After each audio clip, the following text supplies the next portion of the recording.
This is one video I don't really know how to tackle. I wanted to talk about my dad for a while. It's quite a big subject. It's dominated as much of my year as the breakup has, really. On top of everything else that was going on, my dad passing away really complicated things. I was already 3 weeks into the breakup when he passed away.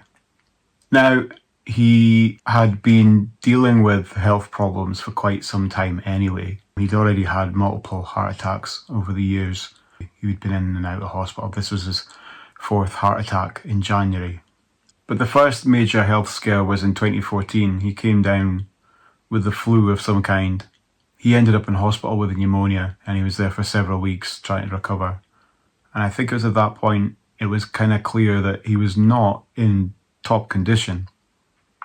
In 2018, my mum and dad went on holiday to Malta. They'd been there a few times already. This time, I think they'd been walking up a hill. I think my mum was in good condition, my dad was not. So he really struggled. I believe that the next day he was having a heart attack in his hotel room. My mum called on the staff to help. His heart stopped beating. Fortunately, the hotel was directly across the road from a hospital, so it didn't take much time to get him there, and he was very lucky. He survived.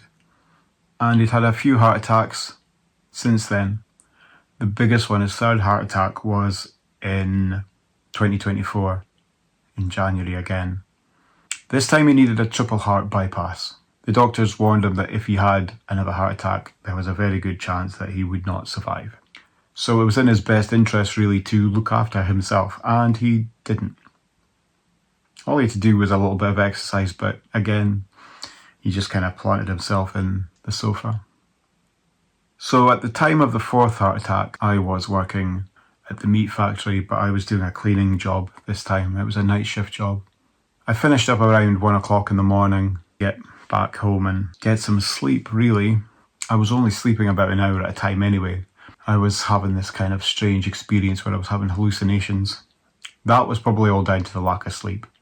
I could see like steam rising up off my body, and every time I closed my eyes and blinked, there was just a bright white flash. It was about 3:30 in the morning, and just as I was starting to nod off, my phone began to ring, and it was my mum. She said that my dad was having a heart attack. She'd called an ambulance, and it was on its way. So when I darted to my mum and dad's, I was expecting an ambulance to be there. And it wasn't. I rushed into the house, and my dad was on the kitchen floor. He wanted the back door open to help him breathe. He was struggling for air.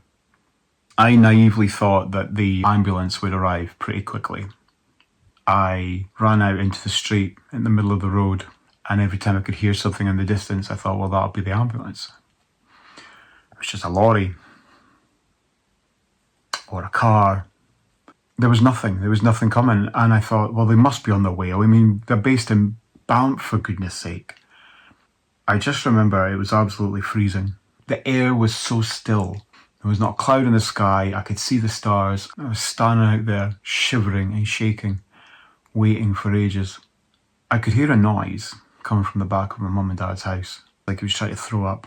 It was so loud, and my immediate reaction was panic, and I ran back into my mum and dad's house, and my dad was just making this horrible hurling noise.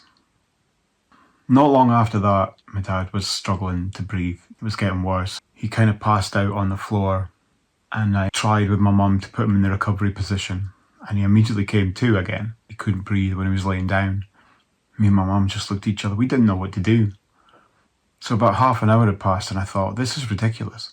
So I phoned 999 again and said, look, the situation's getting worse. Where is the ambulance? The other end of the phone said, look, we can't give out that information. We can't give you an estimated time. We can't tell you anything like that. So I hung up, and I went back through to my mum and says, they can't give me anything. They can't tell me. They don't know where the ambulance is. My dad had a monitor on his finger that takes your blood oxygen levels. It was below 90%, and I think anything below 95% is considered dangerous. And my dad was cold to the touch. By the time it got to about 5 o'clock in the morning, it had been an hour and a half and there was still no ambulance. So we were in this position where we just kind of couldn't do anything. At about 5:30, the ambulance finally arrived. 2 paramedics, they came in with all this equipment and they gave him a mask and they started to provide him oxygen. His blood oxygen level on the meter was down to 70%. They whipped out a heart monitor and they wired him up. The heart monitor confirmed that he had a heart attack. One of the paramedics went out to the ambulance and got a wheelchair. And both paramedics picked him up and put him in the chair. And they asked me to carry the heart monitor and his bottle of oxygen. So me and my mum went out to the ambulance with him. They put him in the back, tried to make him comfortable, get all the other bits and pieces they had to strap to him. I messaged my brother and sister and said to give me a call when they woke up. My sister responded first and she was working night shift and she came over straight after her work. My mum packed some bags and things, some personal belongings of his and just clothes and stuff like that, thinking he might be there for a while. And when she spoke with the doctors, they said they were going to carry out some tests, get some blood work. They did a couple of x-rays and they were struggling to see exactly what was going on because there was that much damage to his heart anyway. My dad was induced into a coma. I think it was more for his own protection more than anything. I don't really understand how it works. Did manage to get a good x-ray and they could see that the left side of his heart suffered severe damage. It was no longer functioning the way it should be. There were a lot of messages flying around. I really didn't know what to do. I was struggling with the breakup anyway, so this on top, I didn't know what to do. Frankie and I had some light practical contact anyway, mail, keys, stuff like that. I wanted her to know what had happened, but I didn't quite know how to approach it. I knew she'd be struggling with the breakup anyway, so it wasn't clear to me how she would take the news.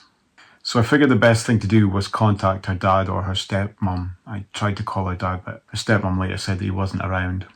But I explained to her what had happened with my dad and that he was in hospital, he was in a coma, and it looked as if he was unlikely to make a recovery. I said I could let Frankie know. I'd be very grateful. But if he could wait until after work, I didn't want her finding out on a lunch break or halfway through a shift. I think that would be dreadful. I just didn't want to make things worse. I think she'd gone through enough. The breakup was horrible. I really didn't know, and I still don't know what was going on with her in her head and how she was dealing with things. And I think my dad passing away after everything that happened would have just made things worse. So I figured it was best to let someone else handle that. On the Thursday night, I didn't go to work. I was exhausted. I'd had a full day of it. I just couldn't. I'd taken so much time off moving house. They're not a sympathetic employer. But on Friday night I went into work and everyone was very surprised to see me. I'd let a colleague of mine know, Kaylee, and she told everyone about what had happened. So I had an awful lot of people wishing me well and hoping I was okay. That was probably the hardest shift I'd had to do. I just didn't want to be there.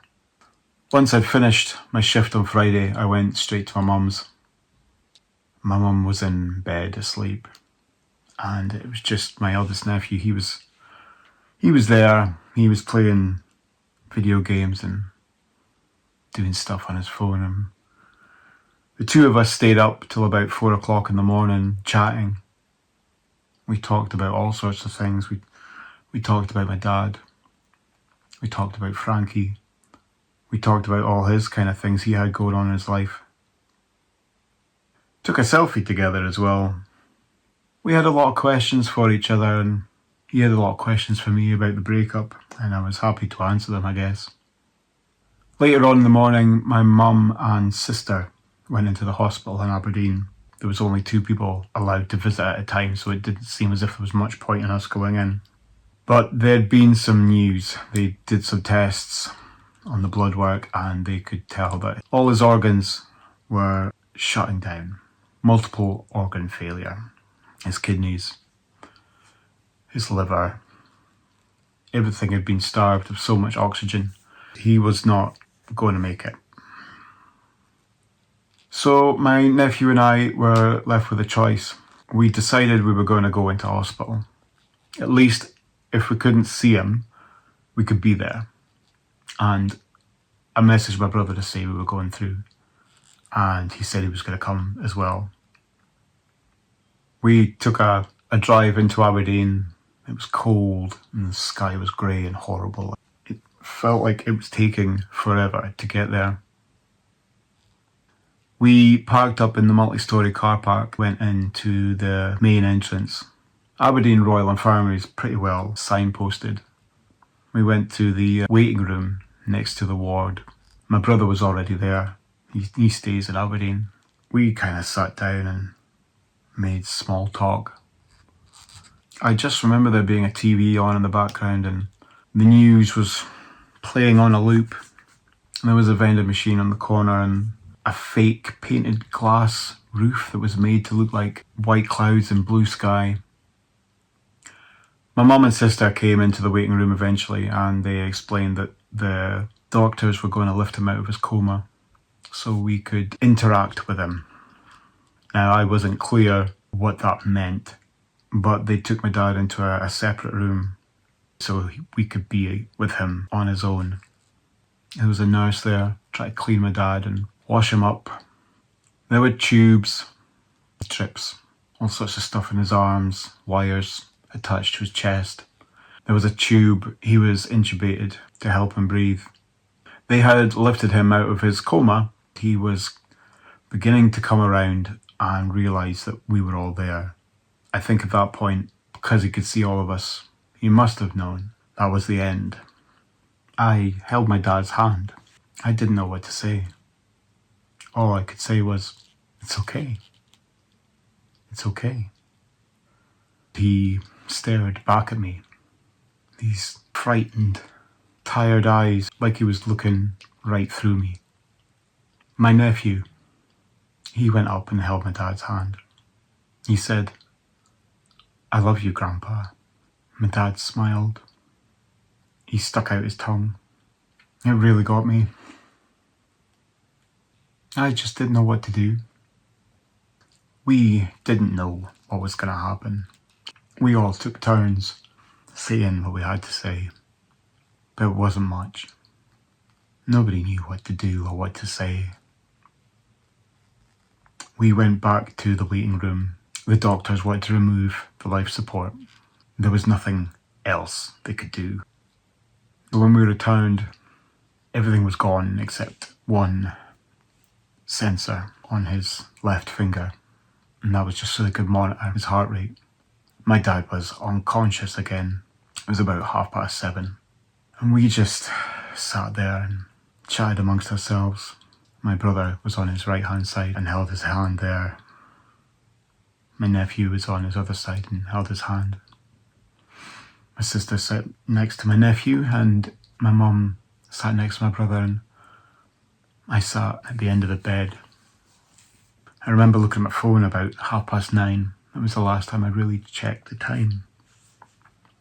It was about 9:40. My mum's head was down on the bed. She was kind of trying to get some rest like that. And I remember looking up at my dad's chest. It was kind of this steady up and down movement as he was breathing. And I noticed it just stopped. I stood up between my sister and my nephew, and I kind of tipped my head and tried to look across his chest to see if it was moving. And it wasn't moving anymore. I said, "He's not breathing."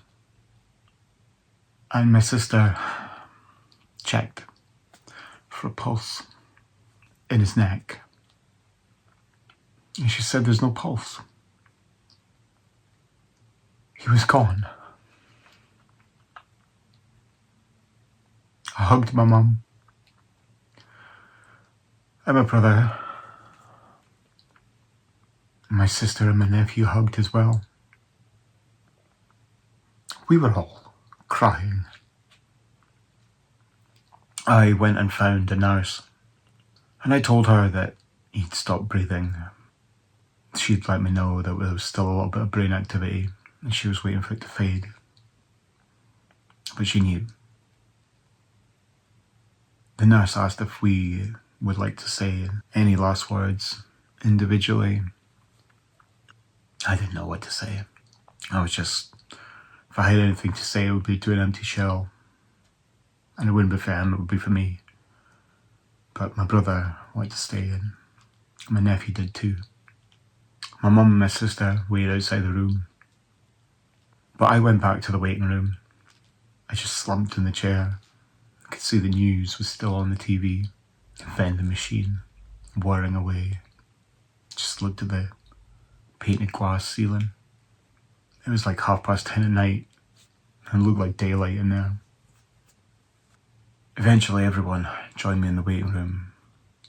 My brother went back to his family, and my mum suggested we all go back to ours, have a sleepover. It was a long drive home. We got into the house and I put the kettle on.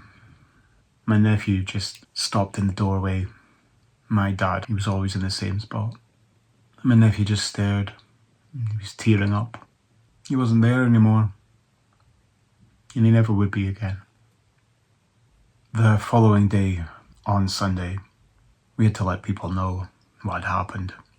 I figured the quickest way to get the news out would be to make a post on Facebook. I know that bad news travels quickly, so my mum let my grandmother know. Aunties and uncles and cousins, a lot of people I hadn't seen for many years. Sunday was quiet.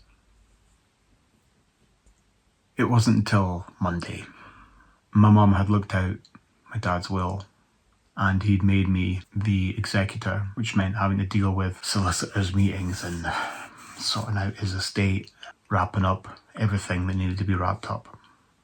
I wasn't ready for that. I'd had enough to deal with up until that point. My mum went out to look after my grandmother, make sure she was okay. And in that time I managed to recover a lot of documents and stuff, things like utility bills and insurances and pension stuff and premium bonds for the solicitors. I'd sent a copy of all the documents to my mum, and that was just such a relief for her that it could all be tied up quickly. She wanted to go through all my dad's belongings, sort it out. Stuff that could go to the charity shop could go to the charity shop. Stuff that could go in the bin could go in the bin. I was not ready for that. It took 3 days to go through everything and before everything was settled. So to escape that, I went to work. I started my shift, and my manager, Dylan, he came up to me. He said, "I'm really sorry about your dad." He shook my hand. I really needed that. I needed someone to kind of validate it would be okay. I don't think he'll ever realise how much of a difference what he said made. I got on with the job, but I couldn't think straight. It got to about 9 p.m. and I remember coming out and I seen Kaylee, and she had 2 buckets of water. She said to me, "Are you quitting yet?" I said, "I'm thinking about it." I went to the canteen and I sat there and ate. She asked me if I was okay. I wasn't. I said I'd never watched someone die before. I'd never seen a dead body. When he passed away, his skin was so smooth. And he had no wrinkles. The kind of lines in his forehead and around his eyes, they were all gone. She didn't know what to say. On Tuesday morning, I phoned in and said I was quitting. I couldn't do it anymore. It had been one thing after another. I'd lost Frankie. I'd lost my home. I'd lost my dad. I couldn't keep going.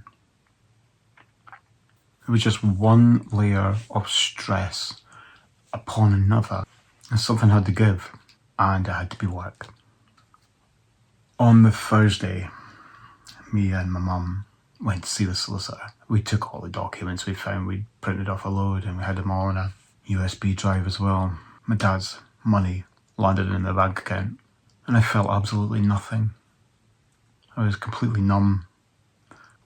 into February, we managed to sell my dad's car, sold his trailer as well. They'd been sitting outside the house for a long time.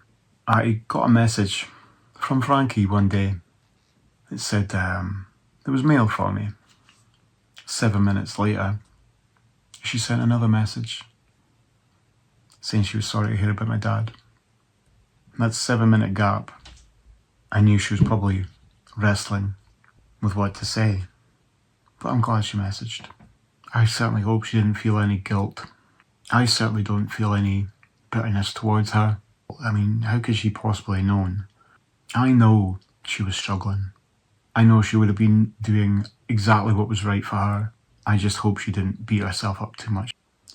My dad would badger Frankie. He wanted her to make a red velvet cake. He never got one. We cheekily bought the Betty Crocker red velvet cake mix that he could make himself. Frankie's birthday, he wrapped it up again. We gifted it back to her. She's like, oh my god, you got one for me. She didn't realise it was the same one. It was so funny. The house will never be the same again. My dad was always home to collect parcels, so everyone got parcels delivered there. My mum was thinking about getting the place redecorated. She gave my brother his ridiculous 85-inch TV. He came and collected it one day. My sister's youngest. He likes to remind me that I'm now the oldest man in the family. So yeah, thanks for that. Yeah, he's gone now. And I'll always be a little bit sad about that.